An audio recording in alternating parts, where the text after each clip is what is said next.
and keeping filament dry. Don't worry, we talked about other stuff. Welcome to the Hackaday Podcast. I'm Elliot Williams. And I'm Kristina Panos. This is episode 281. We'll be talking about metal clay, desiccants, silica gel, and keeping filament dry. This week in Hackaday news, we started up a new contest last week, our 2024 Tiny Games contest. So minimalist games, whether in size, code length, or hardware used. We already have 3 entries, and we've written 2 of them up, so check them out on Hackaday. Check them out. We might be talking about one later. Oh, fantastic. Dun dun. Dun dun dun dun. And actually the third, apparently we wrote up, a couple years ago. It's a bit of an older project, but it's going to get its time in the sun. Good luck to all.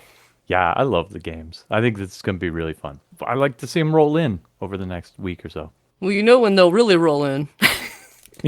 Yeah, right? They're really all going to roll in on September 9th because the contest ends September 10th. But that's okay. But that's the way it is. And a couple will roll in on September 11th with the way things go. But c'est la vie. Lovey. It's light on news, but I'm happy with that. So let's roll on over to What's That Sound? This is a journey into sound. What's that sound? What's that sound? This week is a Guess the Sound week. That means I'll play a sound, you try to guess what it is, and if you get it right, you'll be in the drawing next week to win a Hackaday Podcast t-shirt. Roll it. All right, here we go. Scopo, tro, no, flow, jo, ko, fo, to, do. No, bo, ho, sho, ko, ro, to, so. Bokatozo go bafo jo. And I have no idea, but it's funny. I have no idea, but it's funny. it's a pop culture reference more than a techie thing, I think. Yeah, but I can't place it. If you haven't seen it, you just haven't seen it. Well, there you go. So yeah, listeners, if you can guess the sound, head on over to hackaday.com/podcast. Scroll on down to the What's That Sound section, fill in the form with your handle and your best guess, and next week we will pick among the right answers. Best of luck. Well, first up, I wanted to pick a super creative hack and, I guess, material science research piece from Leah Beakley. Cerametal lets you print metal cheaply and easily. This project has so many little interesting bits in it. I just absolutely loved it. The first is, 3D printing of metal is kind of, holy grail-y for the last decade or so. And here she's approaching it in an interesting way. She makes essentially a metal paste and uses a normal ceramics extruder to extrude this metal paste out, and then she sinters it and boom, you've got your 3D printed metal piece. That alone is really neat, and I spent, I don't even know how long, an hour looking up some of this bronze clay that she's using here and other metal clays. It turns out this is a thing in like jewelry making. You can buy silver clay and sculpt it like putty, basically, and then fire it, and then you have a piece that's essentially all silver. Really crazy. It's just I don't know, it's a cool arts and crafts technique. And then Leah has taken it here and adapted it to work with 3D printers that can do paste extruders. And the first trick is getting a paste that's exactly the right consistency that you can run it through a paste printer. And that's, I think, been the first area of experimentation of hers, and she's got a very simple recipe. It's bronze powder, a little bit of methyl cellulose, a little bit of xanthan gum to kind of make it, I don't know what, resilient, make it kind of plasticky, and 9 grams of water to 100 grams of bronze. So it's a 90-something percent bronze by weight mix. She actually has a spec in her study for how firm it needs to be. And so you can calibrate it to work with your 3D printer by making sure it supports however many grams per square centimeter. Anyway, that's not the point. The next problem then is how you make slicer paths for this. And some of our commenters pointed out that I didn't focus on this enough in the write-up. And it's true, I didn't. It's a really cool trick because you can't stop and start printing ceramic as easily as you can stop and start printing plastic. She actually wrote her own slicer routine. So it's essentially printing the part in vase mode but the infill too. And so it makes this really neat continuous path extrusion, goes kind of around the perimeter and then into the inside and wiggles its way out using, she says, Fermat spirals, which must be a old mathematical proof that you can make solid things by using lines. And here she does. And it's used to great effect here because, it reduces the amount of blobs. It makes the outside perimeters of these things look really good. Last step is to put it in some activated charcoal and into a kiln and fire it. And I think actually the putting it into the charcoal bed, embedding it in the charcoal bed is also a really neat idea because it gives the part support as it's fusing. So it's not as likely to slump over or whatever. I guess the number one thing you'd be worried about when you fire a ceramic in general is that the part gets a little bit smaller. I know from doing pottery, it always ends up 5% smaller than you think it is. So if you are playing with tight tolerances, that's something you have to look at. And she looks at it and it looks to be very uniform in X, Y, and Z with solid objects and kind of in the 10 to 12% shrinkage range.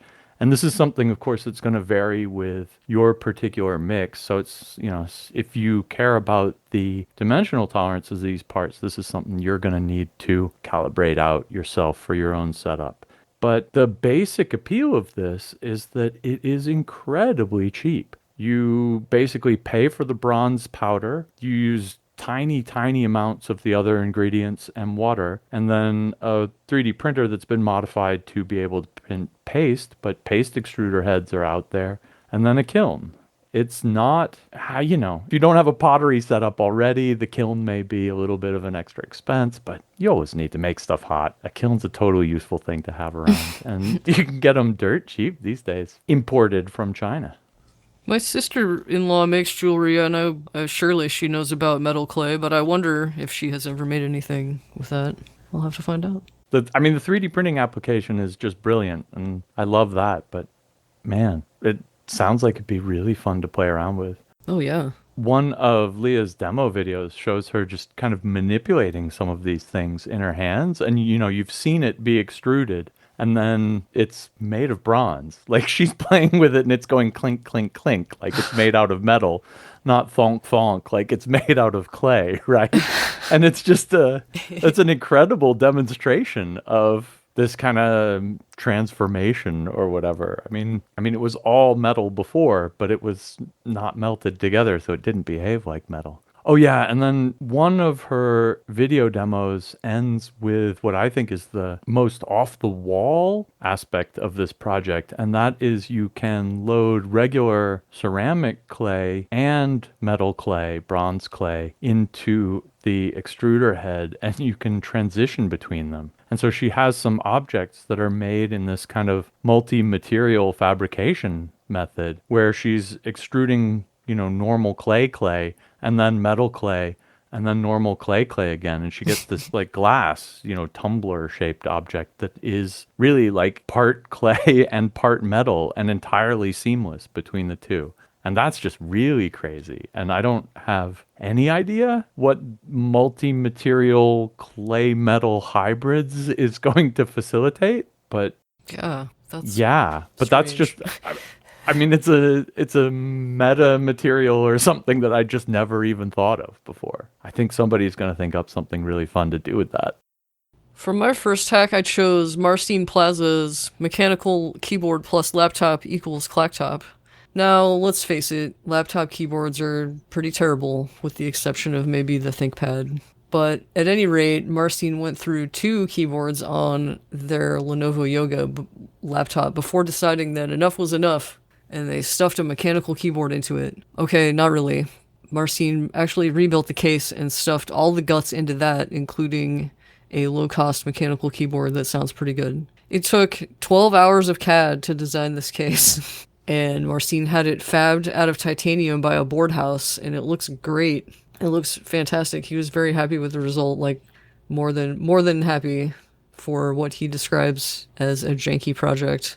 And the bottom is clear acrylic, so we can see all the guts that Marcin painstakingly arranged inside, and I think that's an awesome choice. I, for one, welcome a new line of chonky laptops if they're going to be as good or better as ThinkPad keyboards. I seriously think we should have a laptop with a mechanical keyboard in it. Again, I guess. I'm sure they had them for 5 minutes in the late 80s or 90s. Yeah, I Early wonder. 90s. Yeah. But they need to come back. They need to come back. I would buy one. There's a research project for you. If you can figure out what the kind of most mechanical keyboardy old laptop was, Ooh. that'd be cool. You should dig into that. Okay. It makes it, as you say, a lot bigger. It's thick. But other than that, it's got to be super comfortable to use, Just who cares how big it is if it's ergonomic, right? Well, yeah. Semi-ergonomic. But yeah, right, sorry. I should have picked a different choice of words. That's okay. Comfortable to type on. Comfortable to type on. More fun. Way more fun. In his video, he mentions that this laptop keeps breaking and that a bunch of them break and that you might be able to pick these up cheap on the used market because their keyboards are apparently basically failed. Look at his work and repeat it or take it in a different angle, but you should be able to find these things for a song on eBay. Yeah, it's like halfway between recycling and Cyberdeck. I'm down. Yeah, so this next one is kind of a continuation of a project of Aaron Wayne's. It started off with him picking up a relatively cheap used X-ray CT scanner. And so this is something that can, like those CAT scans you get, in fancy medical places, it can give you the 3D model of whatever it is you put in there in the X-ray. He initially started using this for a kind of more lofty goal. I don't know if you remember, we've written it up a couple times, the Vesuvius Challenge. There were these rolled up scrolls that got charred so that they can't be unrolled, but then someone took them and a 3D CT scanner and made some super high resolution ones and said, here's the files, can anyone read what's on these scrolls? And it turns out that the places where the ink is reflects differently in X-ray than the papyrus, in this case, that they're on. And so you can actually recreate using some AI and some image recognition and unroll virtually these ancient scrolls. And the 2023 Grand Challenge worked out very well, and it's going on again in 2024. I think they're looking at a lot more scrolls and hoping for 95% recovery or something absolutely amazing like that. Anyway, back to Aaron, who has a 3D X-ray machine on his hands. He was participating in that by kind of making his own scrolls, charring them, and running him through this. So he was doing kind of some experimental work to help some people who were working on this challenge. But as a side project, he was looking into sealed packs of Pokemon cards to figure out which ones had fancy cards in them and which ones didn't. If you're not into Pokemon card collecting, which I'm not particularly, some of them are those shiny, glossy aluminum foil coated ones. They're like, shiny, rare Pokemon cards. And then some aren't. And, any given pack has a random number, but a very small random number. So it's usually 0 or 1 of these fancy cards in it. And previously, people had been figuring out what they are by weighing them. So, there's a tiny difference in weight between a normal card, which is about 1.69 grams, and the heaviest of the ultra rare cards weighs about 1.98 grams.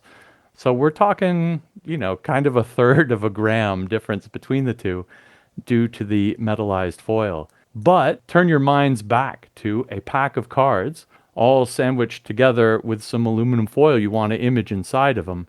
It's exactly the same as the Vesuvius Scroll Challenge, except they're not rolled up. They're flat. And so that's what Aaron is turning to here, and he is able to actually recreate the outline of the Pokemon inside the deck. So more than knowing, does this one have a rare, he can tell you it's Bulbasaur or Psyduck or whatever, right? So he does that on these.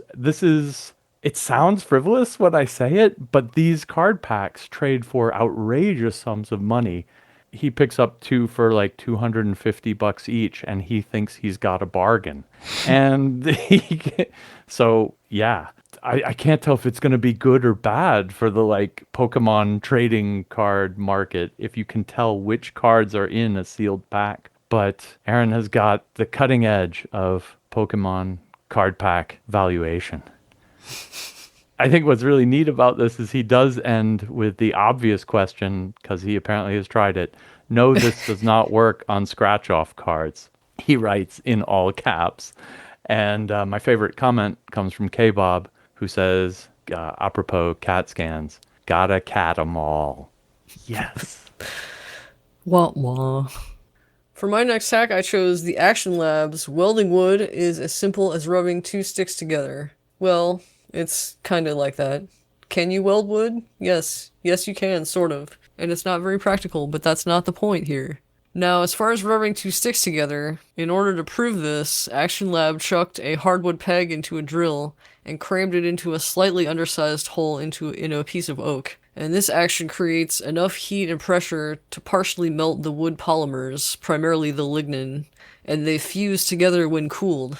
You have to be careful not to go so hot that you have a fire, though, of course. And the really interesting part is Action Lab did some research and found that a group melted, or shall we say welded wood together accidentally about 20 years ago, and they won an award for their discovery. Did you see that part? No. It's about 3 minutes in. Material science lab called the Swiss School. They'd been using a machine to glue a piece of wood together by sticking a piece of plastic in between the two pieces of wood. And when they vibrate and push them together really hard, the friction melts the plastic and joins the two pieces of wood together. Well, one day they forgot the plastic. But the wood was still fused together. And it looks really freaky. It's at 335. You can see how freaky it is at 335. Yeah, it's got two pieces of wood with like burnt wood hair or something sticking out the sides. They must have been pressing it pretty hard. I had no idea that you could get wood hot enough, close enough to burning that it would get glassy, but then would re-solidify. That's absolutely crazy. I think it's very cool. Can you actually use this for something? I wonder. Practical for joinery at all? Yeah, that's what I'm trying to think. I mean, you have to be able to generate the friction, so the part has to be a little bit loose, right? It can't be a tight joint by itself, but if it's strong enough. It reminds me of some joinery I saw on these pages. Laser cut one-piece wedge tenon locks wood joints tight. Yeah, that's some clever laser cut joinery. It's pretty awesome. I have to say I'm a total fan of that sort of stuff, and I've gone so far as to play around with some of these joints on my CNC router, trying to play around with the kind of funny things that using a machine affords that using your hands or a chisel doesn't. I thought I made my own joint. Like I was just stealing an old woodworker's trick, but it turns out that other people doing CNC woodworking had stolen the same trick I had. Nothing new under the sun, except maybe for wood welding, which might be. Perhaps. Yeah, that's my segue.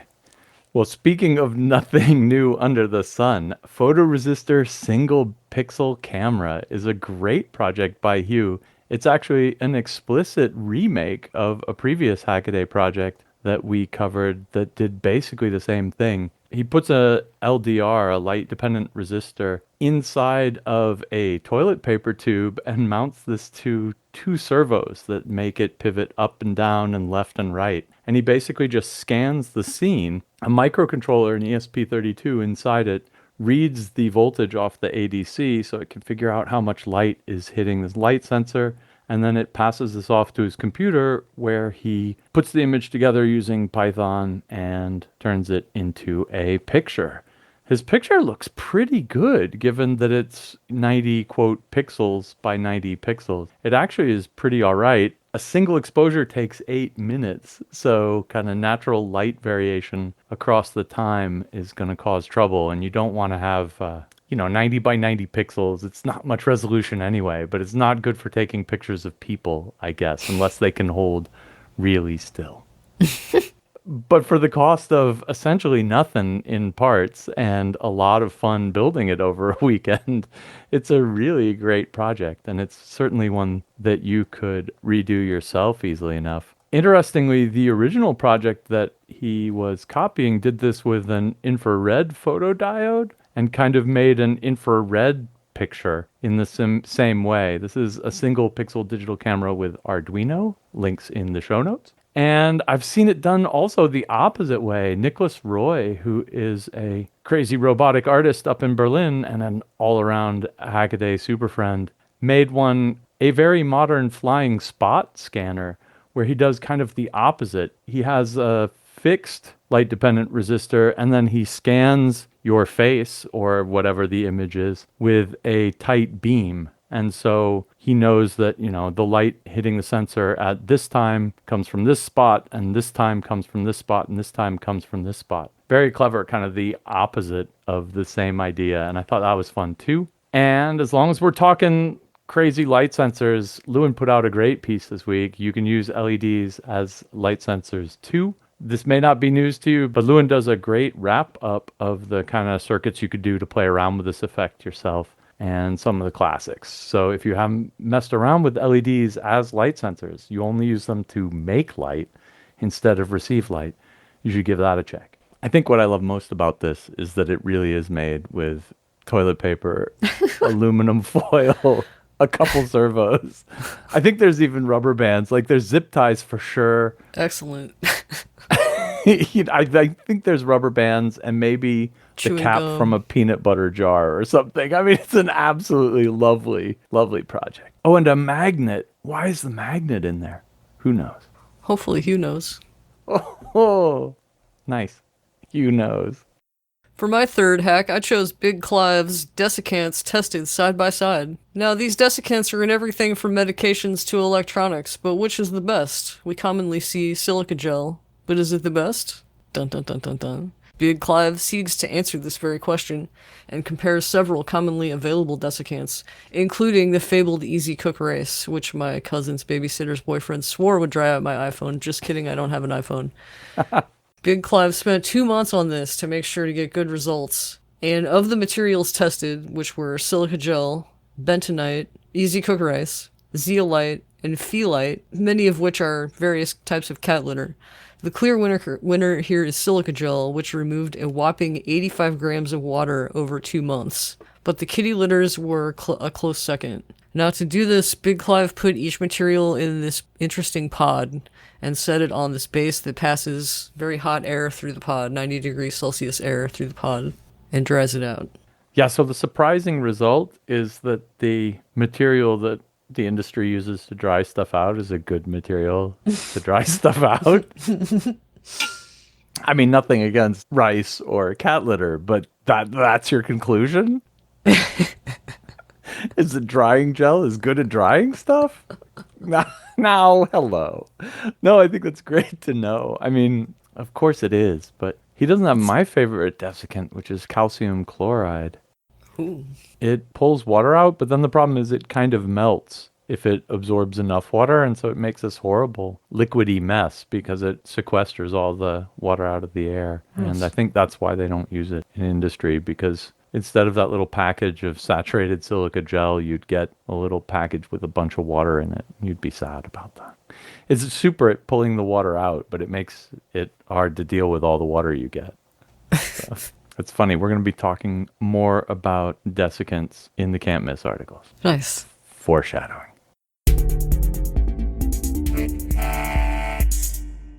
But first, quick hacks. My first quick hack comes from Amateur Hardware Repair, exploring cheap tantalum caps of mysterious provenance.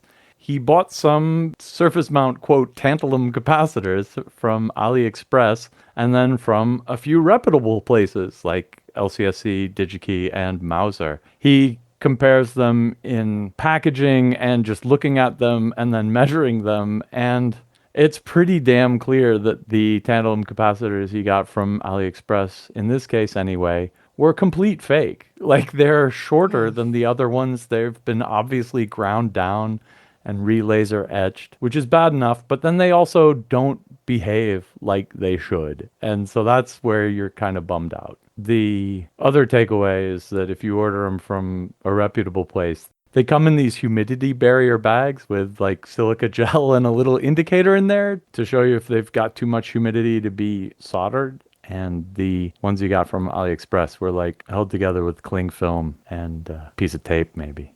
You get what you pay for. Yikes. Or at least you don't get what you don't pay for. That's for darn sure. Next up, lack of imagination. Ask Hackaday, should we teach BASIC? This is a neat and provocative thought piece about whether the basic computer programming language is still a good idea to teach newbies. Lack of imagination is trying to make the case that it is. I don't buy it, but it basically comes down to BASIC is a lot closer to the machine, and maybe it's a good idea to have programmers think like the machine before they start working on higher level programming languages that teach them kind of algorithms and things they actually need to know. I kind of disagree, but it made for absolutely great discussion in the comments. So you should go read through for that at least. And of course, with a think piece like this, that's the point, right? And last up, could carbon fiber be the new asbestos? Nathan is looking into carbon fiber, in this case, particularly in 3D printed filament, but then carbon fiber dust in general. And the answer is yeah. If you are working with carbon fiber, sanding it, cutting it, do not do that without a respirator. Or I CNC mill it sometimes. I keep a flow of running water to keep that dust down, because that stuff is tiny little microfibers, works on your lungs just like asbestos does, probably carcinogenic in the long run. Don't do it. Keep your carbon fiber dust under control. Will do. For my first quick hack, I chose robot seeks and sucks up cigarette butts with its feet. Now this comes from researchers at the Italian Institute of Technology. And this is a cute-ish robotic dog that does exactly that. It has 4 vacuum hoses connected to a backpack, and each one is tethered to one of its little robotic legs. It uses AI to find the butts and navigate over to them. It's kind of slow, but that's okay, because it can go over all kinds of terrain, as you'll see in the video. Next up is Gorkyver's A Throne for LEGO Baron Harkonnen. You're probably aware that LEGO released a Royal Ornithopter set. It comes with several minifigs, including a very tall representation of Baron Harkonnen, which Gorkyver decided doesn't fit with the rest. So they decided to build an automata for the Baron so he can rise from his throne and say his iconic line. It uses an Arduino Nano and a stepper motor with a 3D printed rack and spur gear, and the iconic line is played using a DF Player Mini and a large speaker. I love the DIY enclosure, which mimics those big box store displays quite nicely. It doesn't look like it, but it's 3D printed with perspex around it and a 3D printed cap, and really nice graphics. And lastly, Gokuk's Tiny Games Challenge, one of the first entries we had. Tiny Games Challenge, improving reaction time. As we mentioned, the Tiny Games Challenge entries are beginning to roll in. This is one of the first submissions we received, and it gets to the heart of many games, which is your reaction time. This is essentially whack-a-mole, but with big light-up buttons. It looks really fun. There's a countdown, and then it says go, and you just get your 4 chances, and it averages your 4 hits and shows you your reaction time in milliseconds. Someone suggested in the comments that smaller buttons would reduce travel time. And I suppose that's true. I suppose maybe different shape of buttons would help too. Bigger buttons would turn it into an exercise routine. Yeah. DDR. That's funny. All the comments on that one are saying, I want to make this. Yeah. Like that's a good project. They're all so slick looking, Gokux's projects.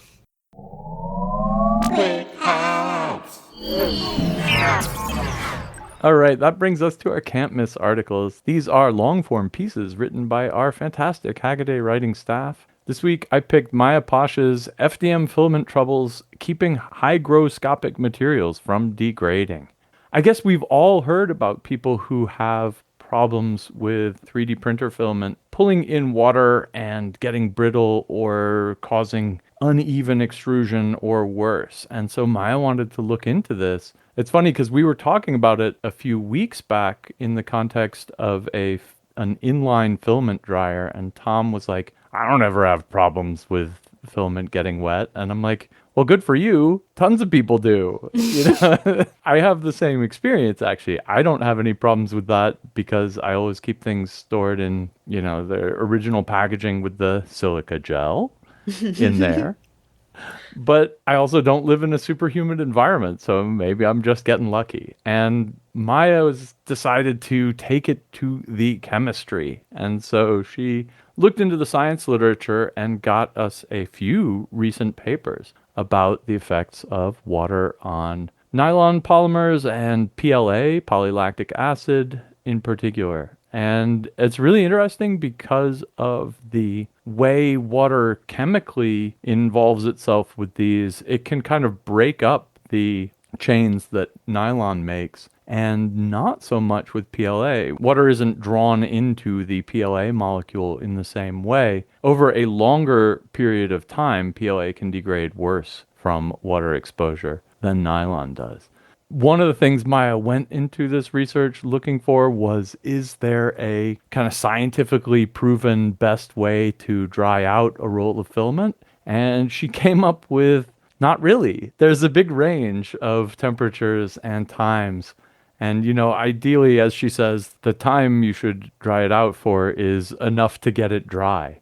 But that requires you to be able to measure how dry it is and et cetera, and that's not necessarily feasible. So, something like 6 hours, 8 hours at some high temperature that's higher than ambient, but not high enough to melt the filament in question. And that's, again, where it gets tricky because it depends on whether you're doing it with nylon or PLA and which PLA blend and all of this. And so unfortunately, Maya took it to the science literature and came up with it depends. So boo. And her conclusion, unfortunately, is what we already knew. It's just like Clive's silica gel experiments. What we all know is the best way to keep your filament dry is to keep it dry before it gets wet. Store it in a locked container with some kind of desiccant, and that is really the best thing you can do. She finally turns to what happens afterwards, and it's interesting. If you've ever had like one of those servo motors or kids' toys or whatever that has nylon gears in it, they're always the point of failure. They always get brittle and break eventually. And it turns out that that is probably because they're absorbing water from the atmosphere, and that makes them more brittle and they eventually break. What's funny is that nylon gets to its most brittle part fairly quickly and then stabilizes after that. It gets a little bit more brittle and then it stays there. While PLA, on the other hand, especially if you submerge it in water, just goes to heck in about a week.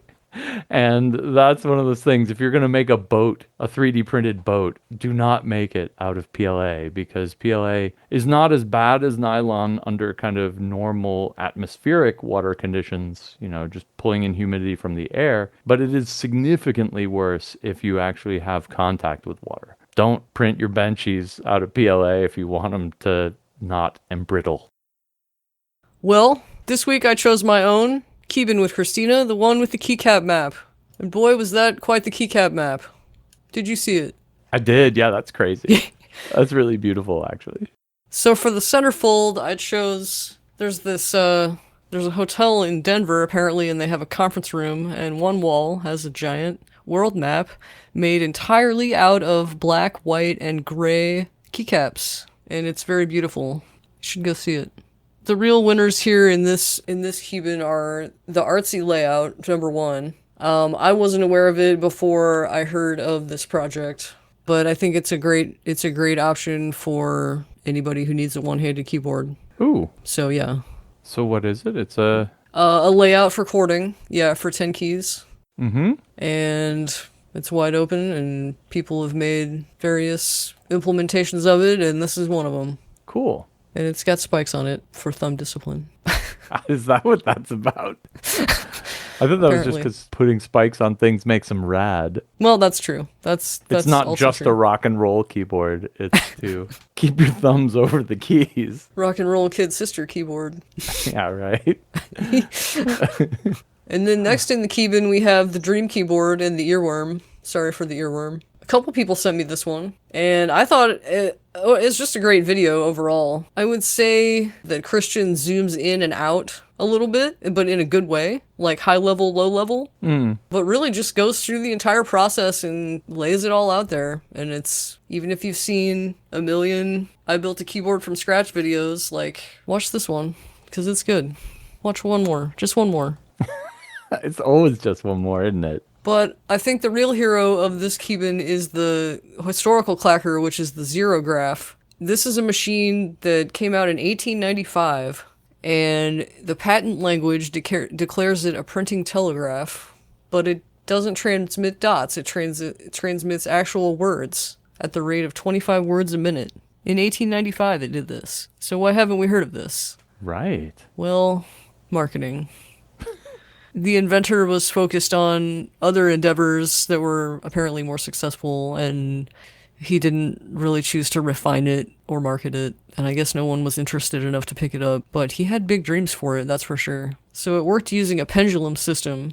Every machine had a pendulum, and you would actuate the pendulum of one machine, and a second synced machine would match the distance of each pendulum swing. And the second machine would map that distance to one of the 36 characters and type it out. Oh, and each of the crazy. swings was different, but they were all very short. And since it returned to a zero position, they called it a zerograph. Oh, so it's like a telegraph, except it has, if there are 36 keys, each one is its own length, dot or dash or whatever I guess they would be. Each one's its own signal length. Oh, that's crazy. That's actually pretty brilliant. I'm nodding. Yeah.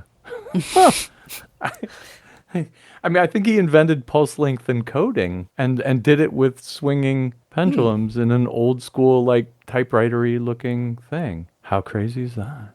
And finally, we have the in case you missed it, which, by the way, that's what that stands for, in case you missed it. Thank you. We might have to write that out in the text somewhere, because I actually didn't know. Oh, okay. Yeah, I guess Adafruit uses that all the time, but they're hip like that, aren't they? They are. But we're hip too, damn it. Damn it. Darn it. What's the darn in case you missed it? Well, the darn in case you missed it is Drygol is back, and Drygol vacuum-formed keycaps, and the result is very cool. Oh. And you can see the legends, and it doesn't hurt the keycap. It's very tedious, but it's very cool. And they look really slick, which may not be good, but as long as it's not your daily driver, I don't know, maybe some people like slick keyboards. What was that one you ran last week with the dying keycaps? That was one of yours, right? Yeah, that was in the other Keebin. Man, did those look good. Yeah. Like, was that specially made to dye plastic? Yeah, for it's poly whatever. Poly whatever Fane. Yeah. I've seen people do it with RIT dye, and it comes out more or less good. And I know from my ill-spent youth trying to dye clothing that anything done with RIT dye ends up with colored hands or legs later as you wear the item. Oh. Or maybe I just screwed up. I was a kid. That wraps it up for this week's Hackaday Podcast. Thanks very much for listening. To follow the links, head on over to hackaday.com/podcast. And if you see anything cool or do anything cool, shoot us an email, tips@hackaday.com. And until next week, keep on hacking. Yeah, for it's poly. And we finally find out what ICYMYMI stands for. They'll probably listen to it anyway. And I am not a lawyer. Which we don't pronounce out loud. No. This is a family show. Hooray. Just like old times. Bye-bye. Have a good one. Take it easy. You too. SMH.